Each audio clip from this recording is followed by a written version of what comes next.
The James Show Podcast. Ooh, I got some scuttlebutt for you. I'm your host, James Parker. First, hey, thanks to everyone who came out to keep it going for the James Show meet and greet we had last night in Keller at Manny G's. I got to meet Manny G himself and hang out with Pam, his wife. And excuse me, for the first time, there were first repeat visitors to a listener meet and greet, because I try and have this in neighborhoods that are all over the place so you don't have to drive far. And usually it's a completely different crowd at every one. But there was two people who were at a previous one. Samantha came back she went to the Plano one last time. And this other guy, I forget his name, but he looks just like my first college roommate. I got to see him again. He was at Shaw's in Fort Worth a couple months ago and hang out with his wife, Twyla. And there's a nice lady named Tyler whose son plays for University of North Texas and might go pro. And it was a good time. Another guy showed up, gave me a copy of his book, which I thought that's a bold gift. I don't like getting gifts because I didn't bring you anything and it feels awkward. But if you're going to give me a book, you're like, hey, here's 52 hours of your life. That's a hell of a commitment you're giving me there. It's like you're asking. Anyway, the deal is now I'm looking for the next place. Where in the world is the next James Show listener meetup? I got to have another one next month. And the only rule is it has to be at a place that is either owned or managed by a WBAP listener, preferably a James Show listener. But even if you skip me and listen to all the rest of the station, I'll be willing to overlook that. So we've done Plano, we've done Richardson, we've done Fort Worth, we did WeatherCon, and we did Keller. So where next? I had a couple complaints from Mesquite. I had a couple complaints after the last one from DeSoto in Midlothian and Duncanville. So I was thinking, ooh, what about south of town? So if you could find me a place, let me know. James@WBAP.com or send me a Facebook message. Now, I wanted to start with this story because we have a lot of Bongino fans listening right now. And, you know, his slot was right before mine until he became the assistant head of the FBI. Isn't that his case? Whatever his new title is. But James Comey was throwing shade at Dan Bongino and Kash Patel. And, you know, that's the job he used to have. I want to run this by you here and get your thoughts on, of all people, James Comey throwing shade. It's a little confusing to me, honestly. I'm sure it's a huge adjustment to go from being a podcaster to being the deputy director of the FBI. No, stop it. Yeah, he's just a podcaster. How amazing. I'm not even done with the clip, by the way. How amazingly dishonest is that? A podcaster? No, actually, he's the nationally syndicated host on one of the two top-tier networks. Because, like in TV, you recognize ABC, NBC, CBS. Well, we have that in the radio world. We have, like, Westwood One and competitors that I don't want to mention because they don't pay my salary. And so there's only a handful of those. And he was on that. Not only was he on that, he was in the most important shift. He was in the Rush Limbaugh chair. He had hundreds of affiliates. And, oh, yeah, on the side, he does a little podcast. And you're kind of leaving out his entire background where he worked for the, Secret Service. And he had some other jobs with law enforcement and consulting and just some podcast. I know this can be a little confusing for a podcast host. Just what a contemptible lie. And it's bald face. Like he's not doing a sarcastic voice or even playing. He's just throwing shade hardcore. Anyway, here's the rest of his comment. It's a little confusing to me, honestly. I'm sure it's a huge adjustment to go from being a podcaster to being the deputy director of the FBI. But I don't understand this tweet. First of all, I assume that the investigation of the pipe bomb that was found on January 6th was never closed. The FBI never closes such a thing. So I guess it means they're going to focus on it more. And as to the other things, I thought the Supreme Court marshal had investigated the leak of the opinion, the draft opinion. I don't know what the FBI's role is there. Cocaine at the White House, I thought the Secret Service investigated that, so I don't follow it and understand it. I also don't understand who the audience is for this tweet. The FBI often calls for public assistance or in matters of great public concern will announce an investigation to reassure the public. This seems much more narrowly targeted, maybe to a former podcast audience. Yeah, so he throws in podcast there at the very beginning and the very end. We get what you're doing. You're trying to diminish him and his credibility. Got it. Nice ad hominem attack, guy who doesn't have the facts on his side. But the tweet he was referring to, I think was actually a Truth Social post. I'm not sure, but it was, they had it up on the screen, and he was saying, we're going to look into a few things, including the pipe bomber, whoever leaked the Roe versus Wade Supreme Court decision before it was officially announced. And then what was that other one that they were going to... Dang it, I have to listen again. It's a little confusing to me, honestly. I'm sure it's a huge adjustment to go from being a podcaster to being the deputy director of the FBI, but I don't understand this tweet. First of all, I assume that the investigation of the pipe bomb that was found on January 6th was never closed. The FBI never closes such a thing, so I guess it means they're going to focus on it more. And as to the other things, I thought the Supreme Court marshal had investigated the leak of the opinion, the draft opinion. I don't know what the FBI's role is there. Cocaine at the White House. Oh, God. Yeah, that's the other one. Cocaine at the White House, yeah. Come on, man. It's the easiest mystery to solve in the 21st century. Who left cocaine at the White House? I mean, if this was like this should be one of our game shows where I have to give away tickets. Wouldn't that be great? We could just, hey, we're going to play the easiest game show in the history of radio. Who left a baggie of cocaine in the White House? Was it A, Hunter Biden, B, Hunter Biden, or C, Hunter Biden? I mean, we know who it was. I love that story because I just loved seeing the media having to pretend like, well, I don't know, we'll never get to the bottom of this mystery. The Secret Service is stumped. Really? The most secure building on planet Earth, which no one's ever found cocaine in it before. All of a sudden, there's this guy who shows up who we have just dozens of hours of him recording himself doing drugs and cocaine in its various forms. And then he shows up at the White House, and a few minutes later, someone finds an unattended baggie. Gee, I wonder who it could be. We'll never get to the bottom of this mystery. Oh, just hilarious. Put me on that investigation. And in fact, I'll wrap that one up as soon as I finish the investigation, the $20 million initiative Democrats have on why are guys fleeing from us? Say one nice thing about me for once in your life. How about can you start there? Stop calling me Hitler. How about that?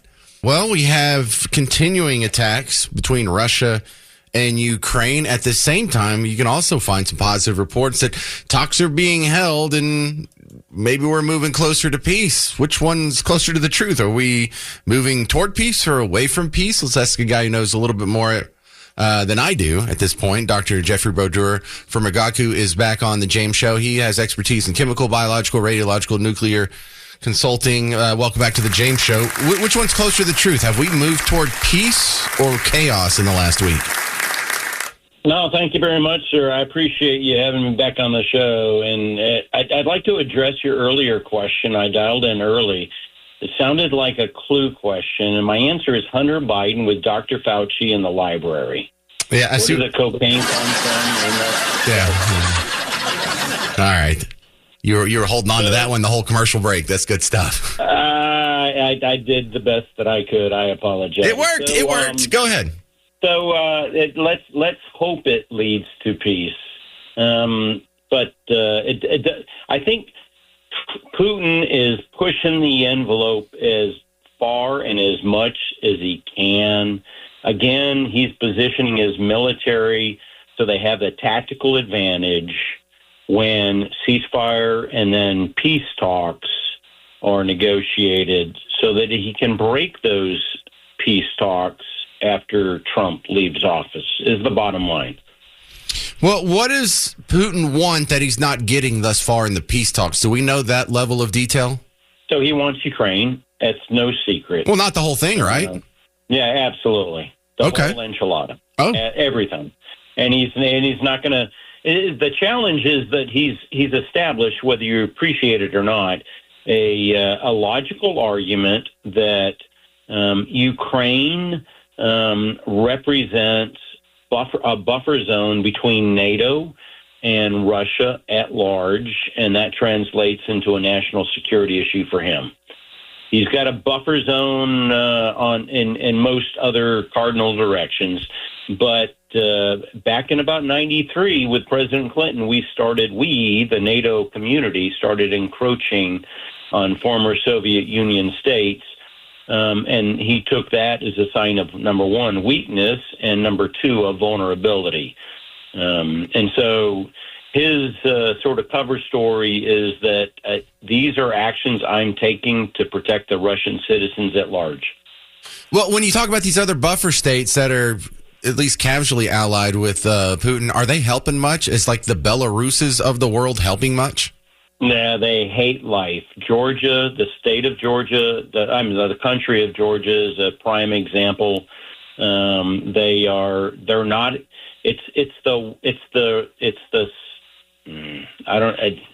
I'm trying to think of a politically correct way to word this. The person who is not accepted by anybody else in the family that has no choice, right? They are destined to be. To have a function and a purpose for the benefit of the rest of humanity, even though they would like to choose sides, but they don't have that as an option. Georgia is a great example. They would love to join the West.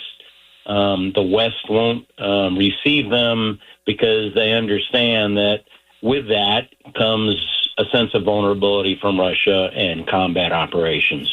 We're talking with Jeffrey Brodeur from Rigaku in the situation between Russia and Ukraine.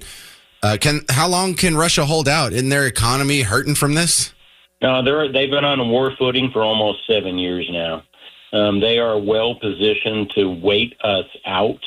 He understands the presidential term is 4 years at a time, and he's got a president in office, the United States, who's already used up 4 of his total 8 years. So he's pretty comfortable that he can wait us out for another 3 years. However, President Trump does have a couple of options. Not in priority, but these are sort of some of the options. The Western world has frozen about $300 billion in Russian assets.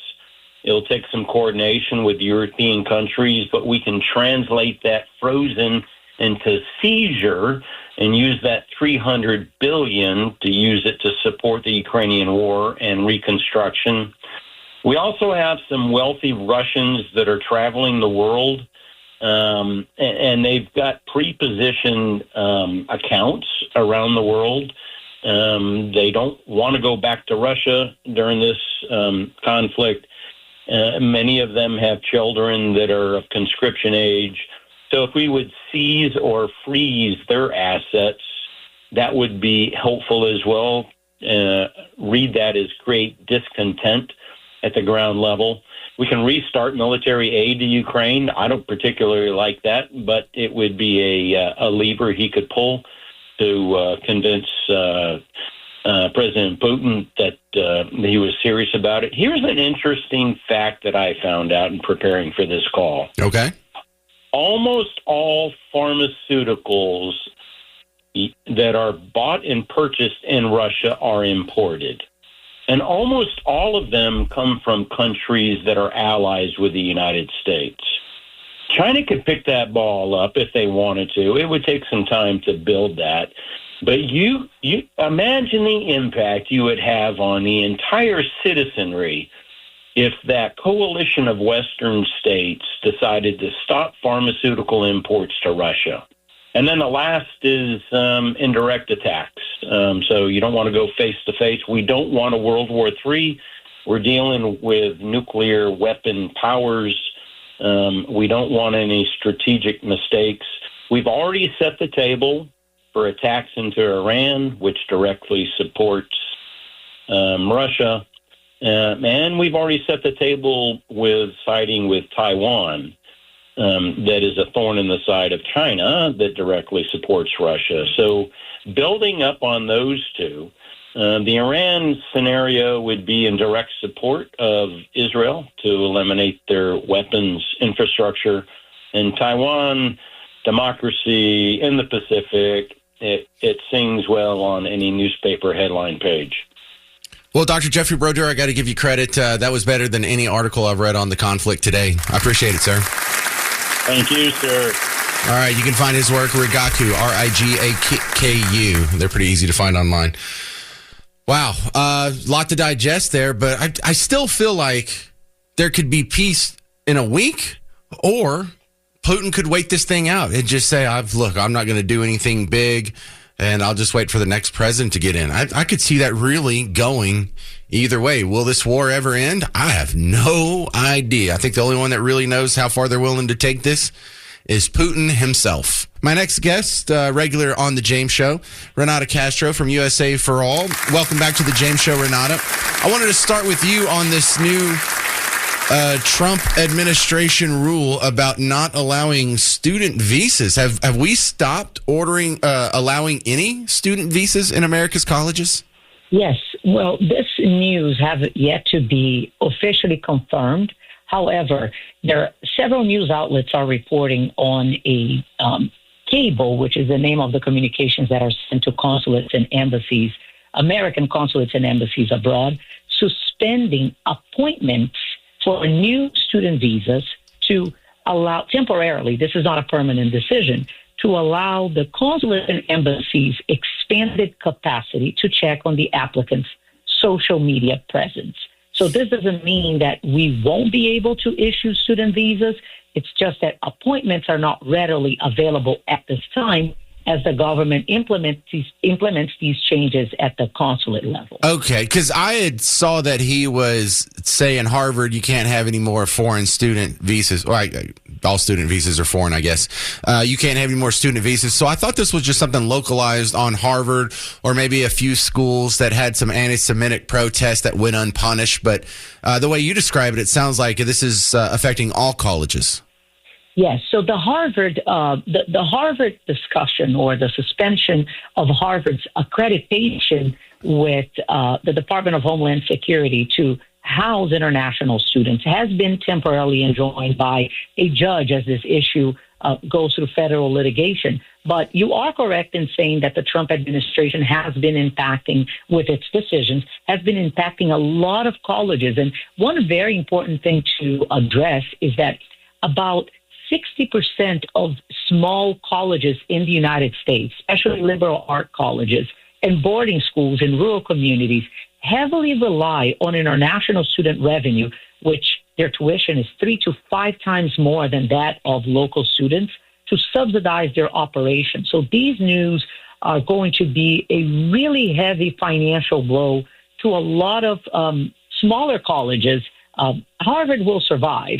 My main concern as a practicing attorney is with the smaller colleges that are going to lose on enrollment in the upcoming semester, which is now we're at the prime season for international students to enroll and pay their tuition for the coming school year. All right, we're talking with Renata Castro, USA for All, an immigration firm. What advice are you giving legal immigrants who are in college right now? Let's just say you're a freshman or a sophomore or a junior and you are kind of in limbo here. Are they going to be able to continue their schooling in the fall? It's at this time, we have to analyze the situation as it develops.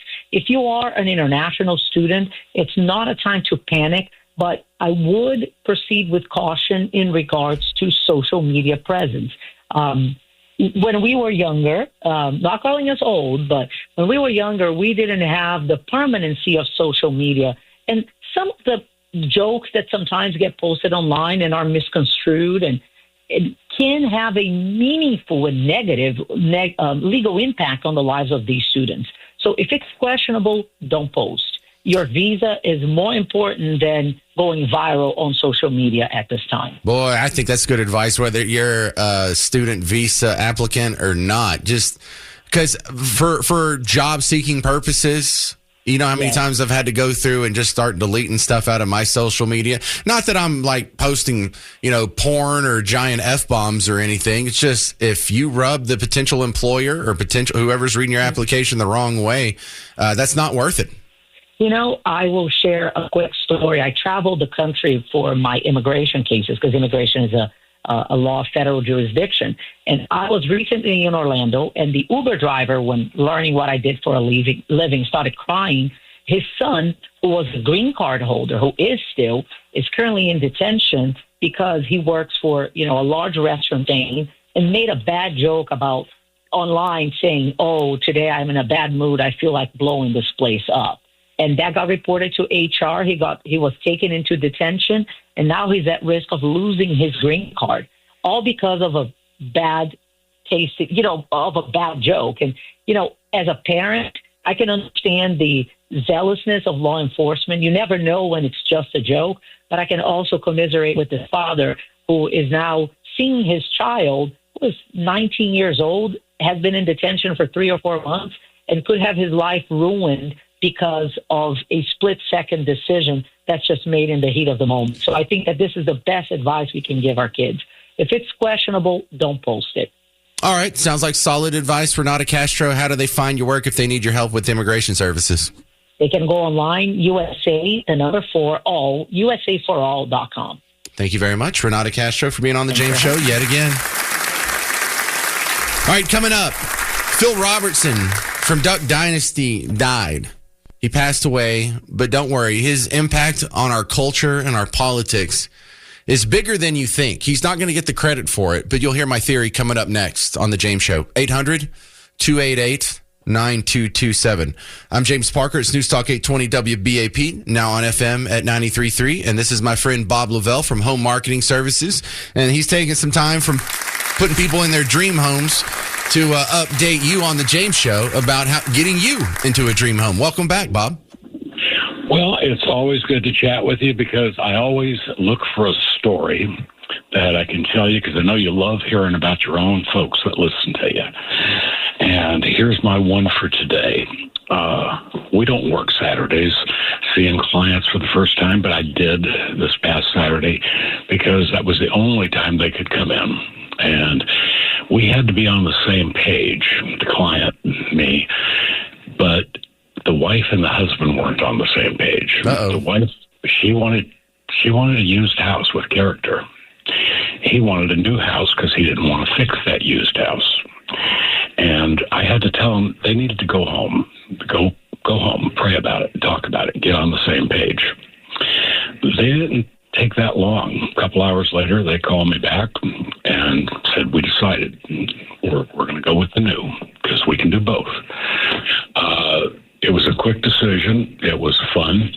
And they're back in the office talking to one of my guys now, describing the beautiful house they want. So I love it when they come in and they're on kind of a different wavelength, and then all of a sudden they get together and talk and say, you're right, this is what we want.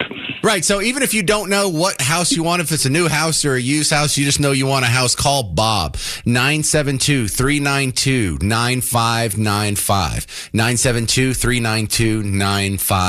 972-392-9595. Go to blessyourheart.com, or even if you need some conflict resolution, you can call Bob. 972-392-9595. Bob, thanks for helping out my listeners. Appreciate it, sir.